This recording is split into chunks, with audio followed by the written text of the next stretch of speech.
Market में कूदने से पहले क्या जानें? शेयर खरीदें या बेचें? निवेश करें तो कहां? इन सवालों पर सलाहों की भरमार है, लेकिन उलझिएगा नहीं। यह शेयर खरीद लीजिए, वह बेच दीजिए। म्यूचुअल फंड में निवेश बनाए रखिए। कुछ स्कीमों से पैसा निकाल लीजिए। गोल्ड के लिए माहौल बेहतर है, सोना बेच दीजिए। इस तरह की तमाम सलाह कई चैनलों, अखबार, वेबसाइट, ब्लॉग्स और रिसर्च रिपोर्ट के जरिए आती रहती हैं। बिजनेस चैनल और पत्रिकाएं तो राय देने में आगे हैं ही, कई दूसरे न्यूज चैनल भी उतर गए हैं इस होड़ में। लेकिन चिंता की बात यह है कि अधिकतर लोग केवल स्टॉक मार्केट की रोजाना की हलचल से जुड़े प्रोग्राम देखते हैं। वे पर्सनल फाइनेंस के कार्यक्रमों की ओर झांकते भी नहीं। पर्सनल फाइनेंस के कार्यक्रमों में भी कई सवाल केवल शेयरों से जुड़े होते हैं, पीछे छूट जाते हैं इंश्योरेंस और म्यूचुअल फंड जैसे दूसरे पहलू। इसलिए यह हैरत की बात नहीं है कि इतनी ज्यादा मात्रा में जानकारी के बावजूद अधिकतर निवेशक हमेशा भ्रम में रहते हैं। इसके कई कारण हो सकते हैं। मसलन, ढेर सारे सलाहकार लेकिन कोई जवाबदेही नहीं। यह विरोधाभासी बात है, लेकिन सच है। लोग शिकायत करते हैं कि वे कई तरह की राय से भ्रम में पड़ जाते हैं। दरअसल स्टॉक मार्केट पर ज्ञान बांटने के लिए ज्यादा कुछ करना नहीं होता। कुछ जुमले रट लीजिए और कुछ बिजनेस चैनलों पर दिखने का इंतजाम कर लीजिए। प्रशंसकों की एक जमात बन जाएगी।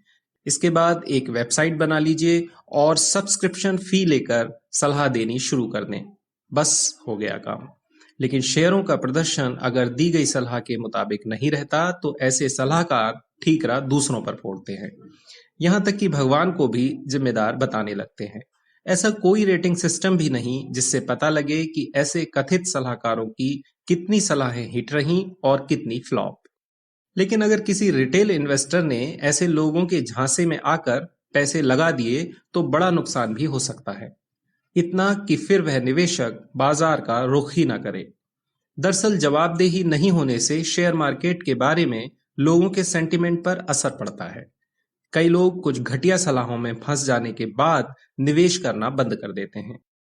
फिर एक पहलू यह भी है कि आंकड़े तो बहुत हैं, लेकिन उनका मतलब समझाने पर उतना फोकस नहीं होता।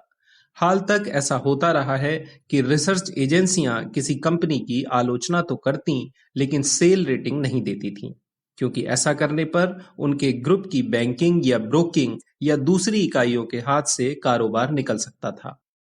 इस मोर्चे पर हालात कुछ सुधरे तो हैं, लेकिन निवेशक इस बात से हैरान रह जाते हैं कि तमाम आंकड़े किसी कंपनी के खिलाफ होने के बावजूद उसके शेयर को शायद ही किसी ने सेल रेटिंग दी होती है। यानी बाजार से जुड़ी जानकारी का मसला आता है तो मनमाने ढंग से उन्हें परोसा जाता है। हम पर हर तरफ से आंकड़ों की बौछार होती रहती है। फ्यूचर एंड ऑप्शन सेगमेंट, औद्योगिक गतिविधियों और तिमाही नतीजों से लेकर तमाम तरह के आंकड़े। लेकिन जिस तरह किसी गिलास में एक सीमा से ज्यादा पानी नहीं आ सकता, उसी तरह एक हद के बाद हमारा दिमाग भी इन तमाम सूचनाओं की प्रोसेसिंग बंद कर देता है। कई लोग आजकल इसी हालात से गुजर रहे हैं। सूचनाओं की बाढ़ तो है, लेकिन ठोस सलाहें शायद ही सामने आती हैं।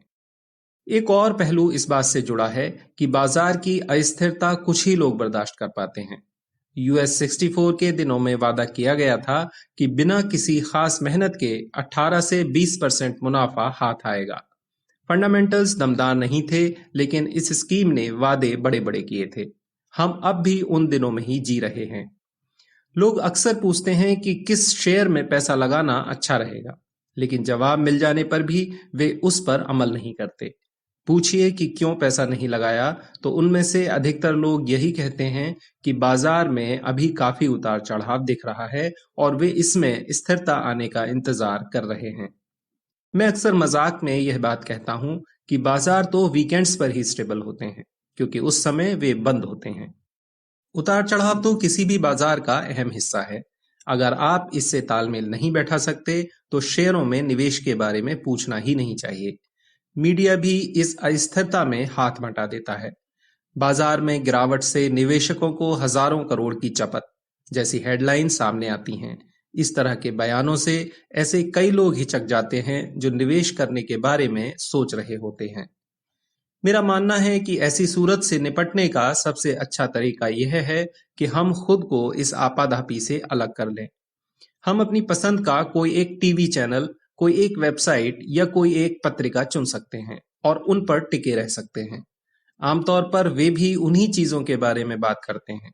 जहां तक स्वयंभू सलाहकारों का मसला है, तो उनसे किनारा करना ही बेहतर है। उनकी तुक्केबाजी हमारे जैसी ही तो रहती है। साथ ही अगर हम हर राय पर तुरंत निवेश का कदम उठाने के बजाय ठहर कर सोचने की आदत डाल लें, तो बड़ा फायदा होगा। स्टॉक ब्रोकर सहित जितने भी जरियों का हवाला मैंने दिया है, वे चाहते हैं कि आप कुछ करें। जितनी कम अवधि के लिए आप पैसा लगाएंगे, उनके लिए उतना ही अच्छा होगा। इस तरह वे आपके जरिए ज्यादा कमाई कर पाते हैं। अच्छे निवेश पर अधिक समय तक टिक कर उनकी यह चाल नाकाम कर दिया करें। उनके लालच के लिए खुद को बलि का बकरा ना बनने दें। और यह बात याद रखें कि बाजार में उतार चढ़ाव होना अच्छी बात है। इससे आपको अच्छे शेयर वाजिब दाम पर खरीदने का मौका